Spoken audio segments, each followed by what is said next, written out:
Allô, allô, mes abonnés, mes frères, mes sœurs, soyez bénis au nom de notre Seigneur Jésus-Christ. Je veux parler d'un très beau sujet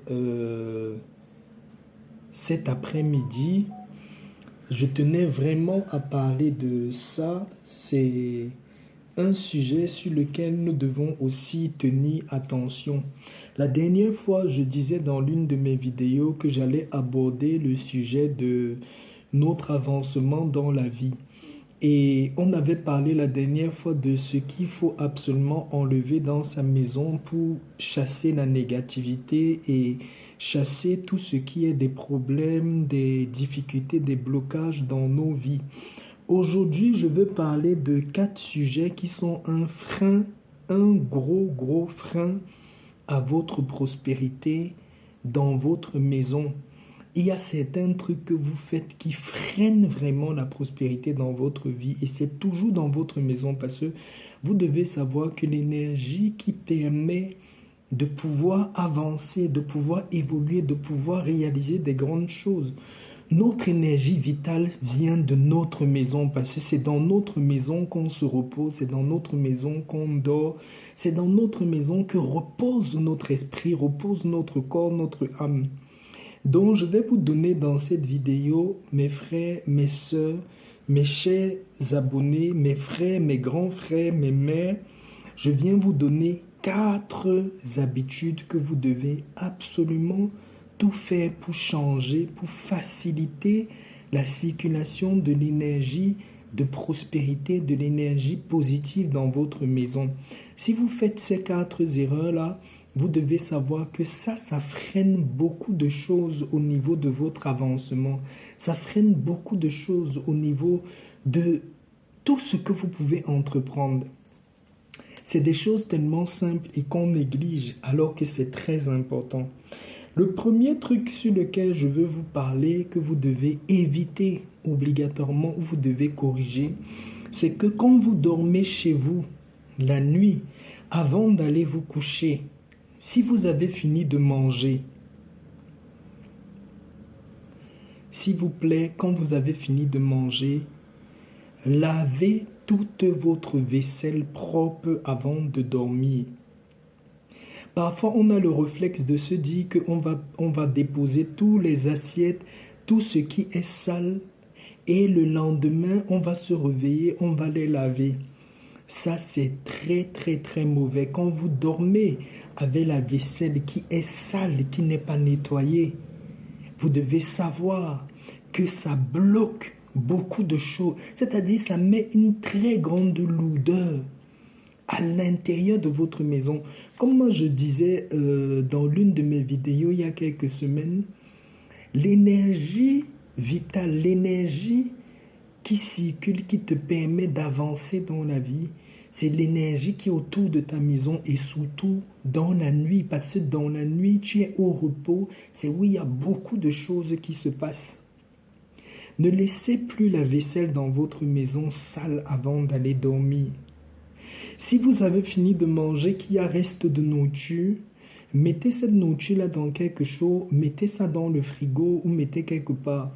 Je sais que chez nous, en Afrique, il y a certaines familles qui n'ont pas de frigo, qui ont le reste de la nourriture, qui vont réchauffer le lendemain. Mais chez nous, en Afrique aussi, nos mamans, elles ont les cuisines à l'extérieur. Autant mieux la chambre où vous allez dormir ou la chambre où vous allez rester. Ne laissez pas la nourriture ou bien les marmites où il y a encore la nourriture avec vous à l'intérieur de la maison. Vous pouvez prendre la marmite, là, vous partez mettre dans la cuisine de l'extérieur. Si vous n'avez qu'une cuisine à l'intérieur, oui, on ne peut pas faire le miracle. Vous allez garder la nourriture dans la marmite, mais au moins les assiettes avec lesquelles vous avez mangé, s'il vous plaît, nettoyez les assiettes avec lesquelles vous avez mangé. Ne laissez pas le reste. Vous devez savoir que même la nourriture est très sacrée. Quand on finit de manger, des fois même, on demande à quelqu'un de laver lui-même son assiette ou de savoir qui lave ton assiette. Ça veut beaucoup dire. Quand tu finis de manger, que tu laisses ton assiette qui n'a pas encore été lavée, tu ne connais pas qui Tu ne connais pas ce qui se passe dans la nuit, sur les restes de ce que tu as laissé dans ton plat. Donc, s'il vous plaît, lavez vos assiettes avant d'aller vous coucher. Ça prend quelques minutes. Nettoyez les assiettes, même si vous laissez le reste de la nourriture dans la marmite. Nettoyez vos assiettes avant d'aller dormir. Ça, c'est le premier frein dans la vie de beaucoup de personnes. La deuxième chose que je voulais attirer votre attention, que vous ne faites pas beaucoup attention à ça, et ça détruit énormément nos vies. C'est que si dans votre frigo, quelque chose est déjà pourri, que c'est périmé, que c'est complètement gâté, s'il vous plaît, je répète, si dans votre frigo, il y a quelque chose que vous voyez même que c'est déjà gâté. Des fois, c'est même gâté au frigo. Vous voyez la moisissure sur cette chose-là. Vous laissez toujours parce que vous avez la paresse d'enlever. Si vous avez quelque chose dans le frigo qui est gâté, s'il vous plaît, retirez ça, vous jetez. Si vous avez quelque chose dans votre frigo qui est gâté, qui fait la moisissure, s'il vous plaît, retirez ça, vous jetez. Si vous laissez les choses qui sont pourries dans votre frigo, vous êtes en train de freiner complètement votre vie. Vous devez savoir que la nourriture, c'est quelque chose qui est sacré. Garder les choses qui sont pourries dans ton frigo, c'est remonter la nature contre toi-même. Il y a beaucoup de personnes dans le monde qui n'ont même pas un repas pour manger. Quand tu gardes des choses qui sont pourries dans ton frigo, tu donnes l'information à l'univers que tu ne te soucies pas des autres qui sont autour de toi. Et la loi de l'abondance, c'est la loi du partage. La loi de l'abondance, c'est la loi de la circulation de l'énergie. Si tu laisses les choses pourries dans ton frigo, tu es en train de bloquer toute ta vie. Donc, vous devez vérifier tout le temps votre frigo. Dès qu'un truc est gâté, mettez à la poubelle. La troisième chose que je voulais attirer votre attention, et j'en ai déjà parlé, au niveau de vos vêtements à l'intérieur de vos maisons, si dans votre placard, vous avez certains vêtements que vous n'utilisez plus, s'il vous plaît, donnez ces vêtements-là peut-être en cadeau à quelqu'un qui est dans le besoin, ou bien retirez le vêtement que vous n'utilisez pas là dans votre placard, pliez, mettez dans une valise et rangez ça à l'extérieur de votre chambre. Tous les vêtements que vous devez avoir dans votre placard, c'est les vêtements que vous utilisez régulièrement. Si vous laissez un habit dans votre placard, juste là comme ornement, et que vous n'utilisez pas, vous êtes en train d'appeler des graves problèmes dans votre vie. Également, tous vos vêtements qui sont déchirés, vos sous-vêtements déchirés, vos habits qui sont déchirés. Même si vous n'avez pas le temps, rangez ça dans un endroit. Le jour où vous avez le temps, avec une aiguille, vous pouvez fermer ce trou-là. Mais ne portez pas un vêtement qui est déchiré sur vous.